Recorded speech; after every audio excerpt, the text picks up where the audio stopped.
Halo Sobat Irama, jumpa kembali di channel Irama Widya. Kali ini kita mau share video bocoran soal UTBK SBMPTN 2022. Lengkap juga dengan pembahasannya loh. Jadi kalau kalian gak mau ketinggalan video-video selanjutnya, jangan lupa untuk subscribe, like, komen, dan juga nyalakan lonceng notifikasinya supaya Sobat Irama tidak ketinggalan video-video lainnya. Kalau setelah menonton video ini Sobat Irama merasa video ini berguna dan bermanfaat, jangan lupa untuk share video ini ke teman-teman lainnya ya.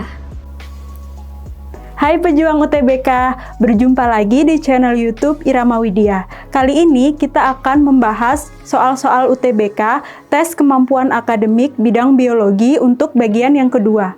Nah, bagi kalian yang belum menonton video pembahasan bagian pertama, kalian bisa klik linknya di deskripsi. Nah, untuk part kedua ini, kita akan mengawali dengan soal nomor 49.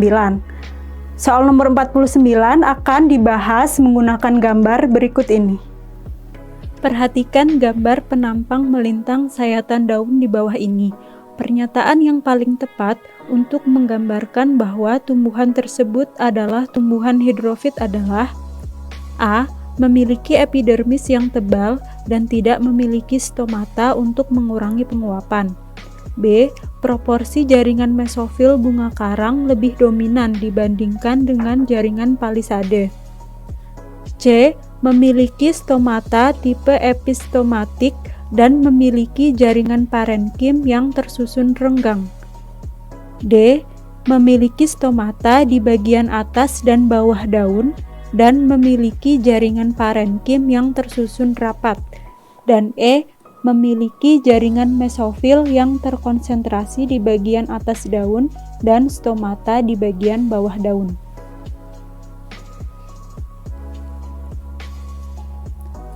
Tumbuhan hidrofit adalah tumbuhan yang hidup di air.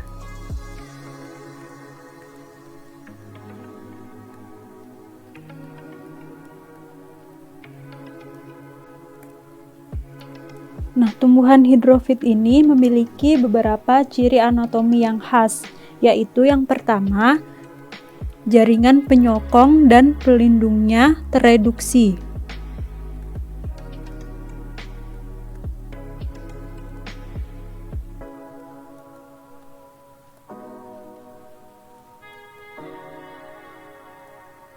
Begitu juga dengan jaringan pembuluhnya yang berkurang, terutama bagian silem.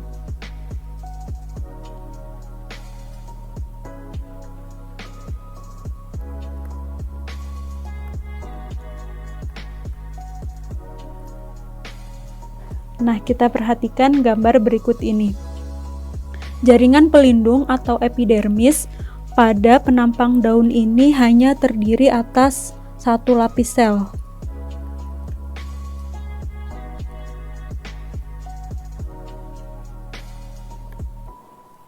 Sedangkan jaringan penyokongnya tidak tampak atau tidak ada, serta jaringan pembuluhnya berkurang, jadi hanya terdapat sedikit jaringan pembuluh.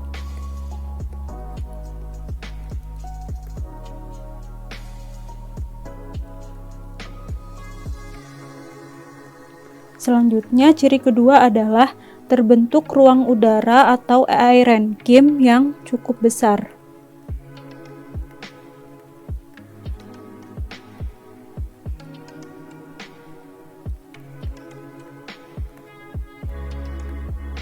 Nah, aerenkim ini adalah modifikasi dari jaringan parenkim yang berfungsi untuk menyimpan udara.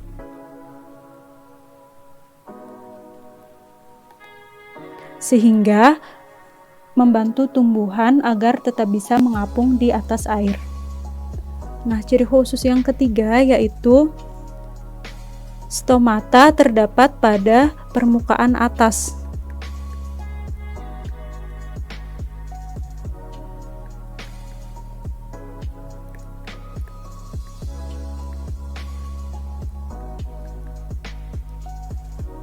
Nah, pada gambar ini terlihat di jaringan epidermis yang memiliki stomata hanya di bagian atasnya saja. Jaringan epidermis bagian bawah di sini tidak terlihat adanya stomata.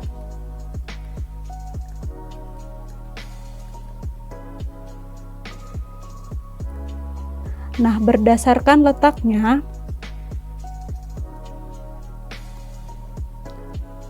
stomata terbagi menjadi 3 jenis, yaitu episomatik,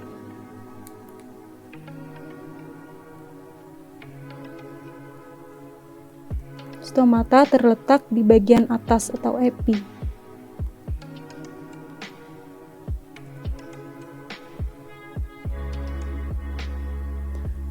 Kemudian ada hiposomatik. Stomata terletak di bagian bawah. Dan yang terakhir adalah amfisomatik. Stomata terletak di bagian atas dan bagian bawah.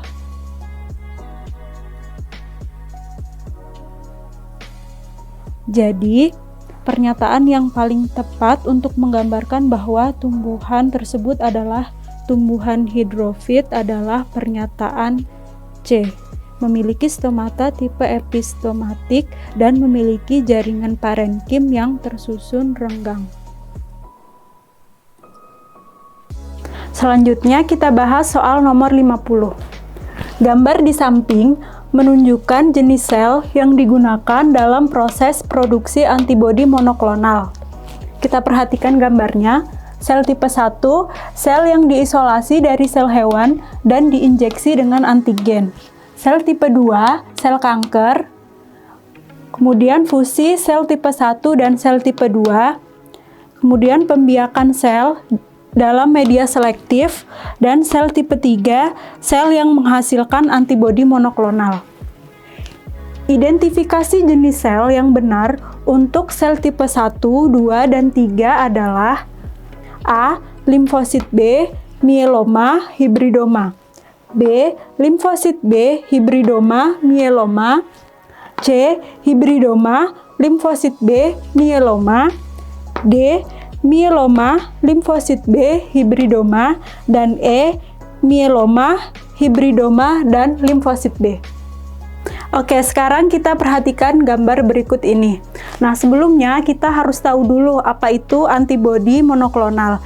Jadi, antibodi monoklonal merupakan salah satu produk bioteknologi modern yang prinsip pembuatannya menggunakan teknik hibridoma, yaitu penggabungan atau fusi antara sel yang mampu menghasilkan antibodi. Biasanya digunakan sel limfosit B dengan sel kanker. Nah, sel limfosit B ini memiliki kemampuan menghasilkan antibodi.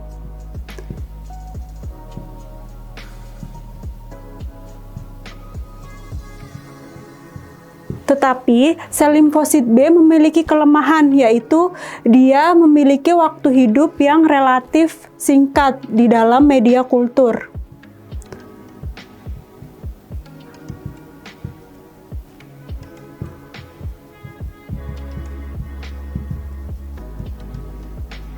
Sehingga untuk mengatasi kelemahan ini digunakan sel kanker yang memiliki kelebihan dia dapat membelah diri dengan cepat.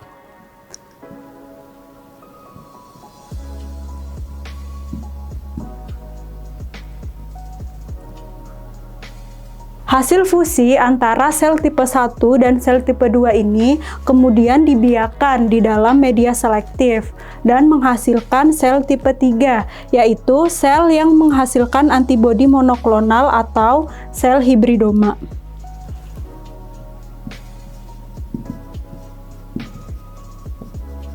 Sel hibridoma ini memiliki kemampuan menghasilkan antibodi dan bersifat immortal, yaitu mampu bertahan hidup dan membelah diri dalam waktu yang tidak terbatas.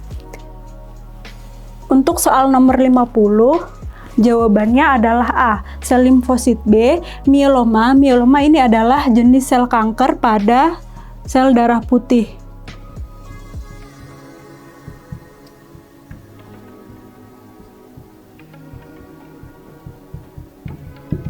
Dan sel tipe 3-nya adalah hibridoma. Selanjutnya soal nomor 51. Pernyataan yang paling tepat untuk menggambarkan hubungan antara produk hasil fotosintesis dan produk hasil respirasi adalah A. Produk hasil fotosintesis berfungsi menjadi reaktan dalam respirasi seluler untuk menyediakan energi kimia. B. Produk hasil fotosintesis bergabung dengan reaktan dalam respirasi seluler untuk menghasilkan ATP. C. Produk hasil fotosintesis menghambat reaktan dalam respirasi seluler dengan adanya cahaya. D. Produk hasil fotosintesis bergabung dengan reaktan dalam respirasi seluler untuk menghasilkan glukosa. Dan E. Produk hasil fotosintesis mengubah struktur produk hasil respirasi seluler dengan adanya cahaya. Fotosintesis adalah proses penyusunan senyawa kompleks dari senyawa sederhana. Bahan bakunya adalah air atau H2O dan karbon dioksida.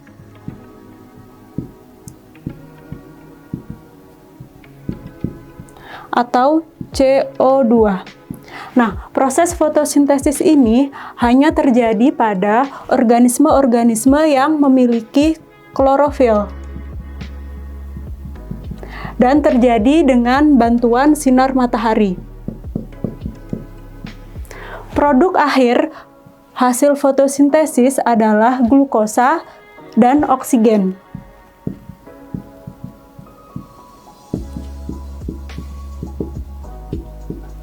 Glukosa atau C6H12O6 dengan oksigen atau O2. Sedangkan respirasi seluler adalah kebalikan dari fotosintesis, yaitu proses perombakan senyawa kompleks menjadi senyawa yang sederhana. Jika proses respirasi membutuhkan oksigen, maka disebut dengan respirasi aerob. Sedangkan jika tidak membutuhkan oksigen, maka disebut respirasi anaerob. Nah, proses respirasi ini terjadi di dalam mitokondria dengan ATP sebagai hasil utamanya. ATP atau energi. Selain itu, proses respirasi ini menghasilkan hasil sampingan berupa air dan karbon dioksida. Jadi dari sini dapat disimpulkan bahwa produk hasil fotosintesis digunakan dalam proses respirasi untuk menghasilkan hasil utama berupa ATP atau energi. Jadi dari kelima pilihan jawaban ini, jawaban yang paling tepat adalah B. Produk hasil fotosintesis bergabung dengan reaktan dalam respirasi seluler untuk menghasilkan ATP. Selanjutnya adalah soal nomor 52. Perhatikan proses sintesis protein di bawah ini. Pertanyaannya, asam amino yang akan ditransfer untuk menerjemahkan kodon CUU adalah A. Valin, B. Leusin, C. Histidin, D. Arginin, dan E. Glisin.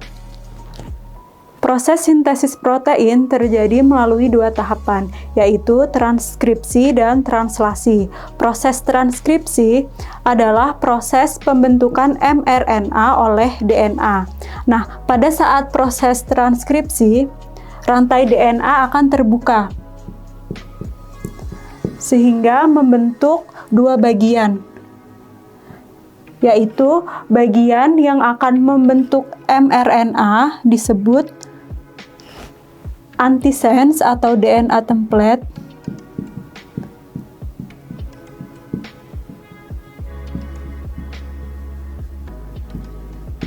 sedangkan bagian yang tidak membentuk mRNA disebut sense atau DNA non-template.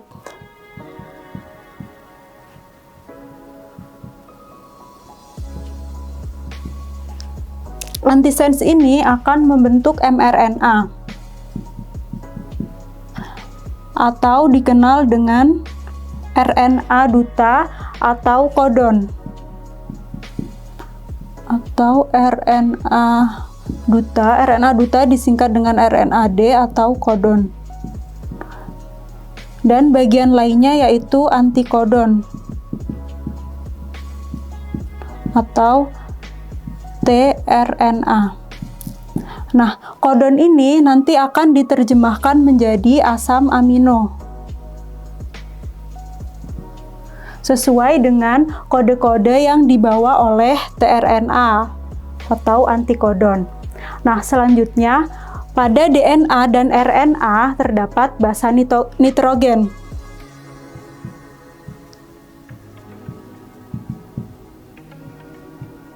Pada DNA, basa nitrogen terdiri atas purin dan pirimidin.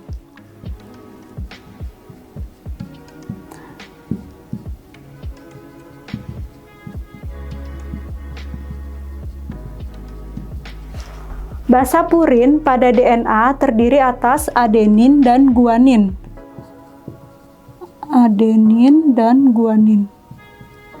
Adenin biasa disingkat dengan A atau guanin disingkat dengan G. Sedangkan pirimidin pada DNA terdiri atas sitosin dan timin. Sitosin atau disingkat dengan C atau S dan timin yang disingkat dengan T. Sedangkan pada RNA basa nitrogen juga terdiri atas purin dan pirimidin.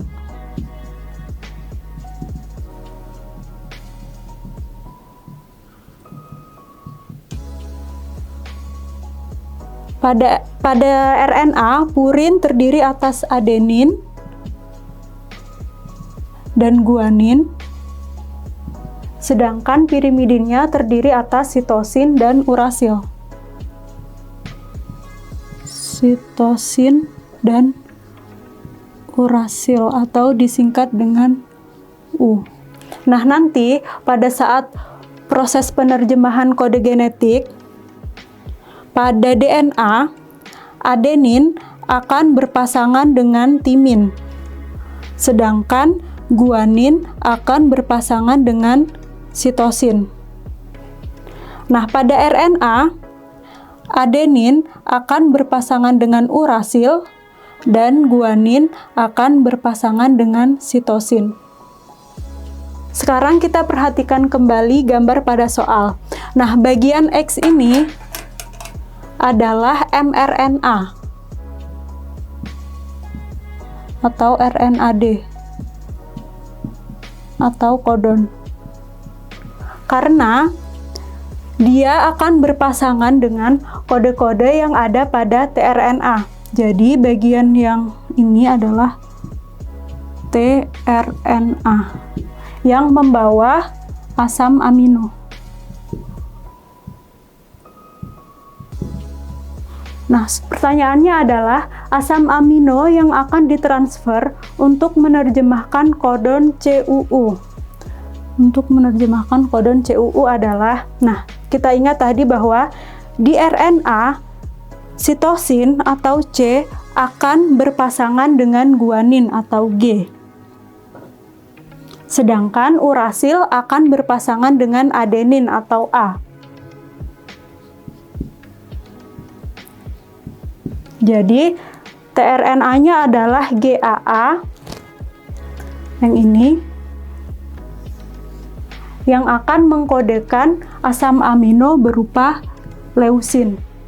Jadi, dari kelima pilihan jawaban ini, jawaban yang tepat adalah B. Selanjutnya soal nomor 53. Pesawat Aero Air mengalami kecelakaan dan ditemukan telah hancur di perairan Laut Jawa.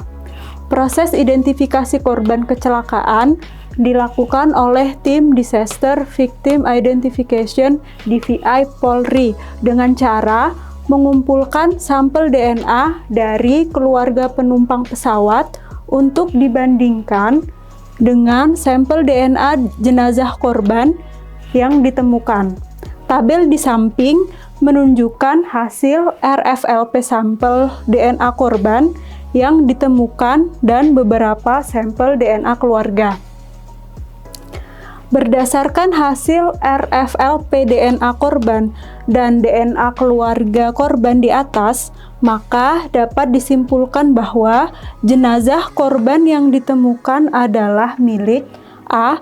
Keluarga 1, B. Keluarga 2, C. Keluarga 3, D. Keluarga 4, dan E. Tidak ada sampel DNA yang cocok. RFLP atau Restriction Fragment Length Polymorphism adalah teknik yang digunakan untuk mendeteksi adanya variasi pada sequence atau urutan DNA. Teknik ini dilakukan dengan membandingkan pita hasil pemotongan DNA oleh enzim restriksi pada organisme yang berbeda. Sehingga pada umumnya teknik RFLP seringkali digunakan untuk mendeteksi adanya evolusi, hubungan kekerabatan, atau diversitas genetik. Jadi, untuk menjawab soal ini, kita harus melakukan perbandingan antara sampel DNA korban dengan sampel DNA keluarga yang tersedia. Pada bagian ini, bagian yang tercetak tebal, sampel DNA keluarga yang memiliki kesamaan adalah sampel DNA milik keluarga 1. Selanjutnya, bagian dengan 2 garis, sampel DNA keluarga yang memiliki persamaan adalah milik keluarga 3 dan keluarga 4. Selanjutnya, bagian yang tebal di sini tidak ada sampel DNA keluarga yang memiliki kemiripan, dan bagian garis tipis dan garis tebal di sini hanya keluarga 4 yang memiliki kemiripan, dan yang terakhir adalah bagian garis tebal dan juga hanya dimiliki oleh sampel DNA dari keluarga 4. Jadi, dapat kita simpulkan bahwa sampel DNA korban yang ditemukan paling mirip dengan sampel DNA dari keluarga 4, sehingga jawabannya adalah D. Sekian video pembahasan soal UTBK tes kemampuan akademik bidang biologi bagian kedua. Nantikan video pembahasan soal selanjutnya hanya di channel YouTube Irama Widya. Sampai jumpa. Nah, bagaimana pembahasan bocoran soal UTBK SBMPTN 2022-nya? Mudah kan untuk dipahami? Pastinya kalian sudah lebih paham dong untuk mengerjakan soal-soal seperti itu. Dan juga pasti kalian lebih pede dong untuk ikut UTBK SBMPTN 2022-nya. Supaya kalian bisa berlatih lebih lanjut, jangan lupa untuk baca buku UTBK SBMPTN 2022-nya, dan juga rekomendasi bukunya ada di deskripsi box di bawah ini ya. So, pantengin terus channel Irama Widya ya, supaya kalian nggak ketinggalan video-video selanjutnya. See you, bye-bye!